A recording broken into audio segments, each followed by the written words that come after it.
যেসব মাছের কাঁটা থাকে না তার মধ্যেই পাবদা মাছটা একরকম রয়েছে। এখানে কাঁটা বাছতেও হয় না, কিছুই না।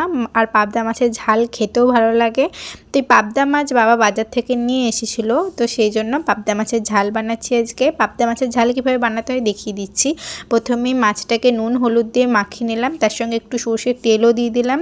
দিয়ে ভালো করে মাখানোর পরে এখানে আর যা যা উপকরণ লাগছে সেটা দেখে নাও। লঙ্কা চিড়ে রেখেছি, তার সঙ্গে টমেটো, আর এখানে বড় দানার সর্ষে আর ছোট দানার সর্ষে নিয়েছি, আর ধনেপাতা এগুলো নিয়েছি। এরপর আমি এখানে মাছটা ভেজে নেওয়ার জন্য একটু বেশি পরিমাণে তেল দিলাম। তারপর একে একে মাছগুলো ভেজে নিচ্ছি। মাছটা ভাজার জন্য প্রথমে একে একে মাছগুলো দেওয়ার পর কিছুক্ষণ ওয়েট করবে। ওয়েট করার পরে তারপর আবার এক পিঠ উল্টে দিয়ে মাছটাকে ভেজে নেবে আর একটা পিঠ। কিন্তু এখানে সবসময় পাবদা মাছ যখনই ভাজবে হালকা হাতে ভাজবে, খুব বেশি গায়ের জোরে ভাজতে গেলে মাছ কিন্তু ভেঙে যাবে।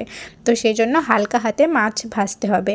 এরপরে যে মাছ ভাজার তেলটা ছিল ওটাই আমি এখানে পরিমাণ মতো দিয়ে দিলাম। তারপরে এর মধ্যে আমি শুকনো লঙ্কা, 2টো শুকনো লঙ্কা, 5 ফোড়ন দিয়ে দিলাম।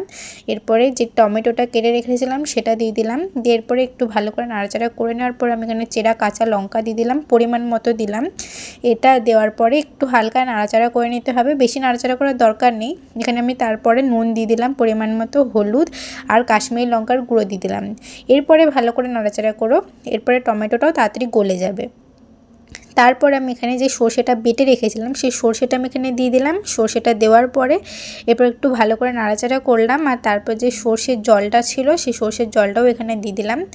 তো আর এই রান্নাটা কিন্তু মানে এই যে ঝালটা করবো পাবদা মাছের ঝালটা, এটা খুব একটা গ্রেভি করব না, চাপ চাপ রাখবো, তো খেতে এতে বেশি ভালো লাগবে। সেই জন্য আমি এখানে কম করেই জল দেবো। তবে এটা নাড়া যাচ্ছিলো না বলে আমি আর একটু জল দিয়ে দিলাম। দিয়ে এরপর একটু ভালো করে আস্তে আস্তে নাড়তে হবে, নাহলে ভেঙে যাবে। তো আস্তে আস্তে নেড়ে নেওয়ার পরে এখানে আমি ঢাকা দিয়ে দেবো। কিছুক্ষণের জন্যই ঢাকা দিয়ে, ওই মানে 30 সেকেন্ডের জন্য ঢাকা দিলেই হবে। তারপর ঢাকাটা খুলে নেওয়ার পরেই আমাদের পাবদা মাছের ঝাল রেডি হয়ে যাবে। আমি এখানে সাজানোর জন্য লঙ্কাগুলো দিয়েছি, আর তারপর এখানে আমি ধনেপাতাটা দিচ্ছি। ধনেপাতাটা কিন্তু দিও, খেতে ভালো লাগবে। আর সবশেষে আমি এখানে সর্ষের তেল দিয়ে আমাদের এই পাবদা মাছের ঝালটা শেষ করলাম। টাটা।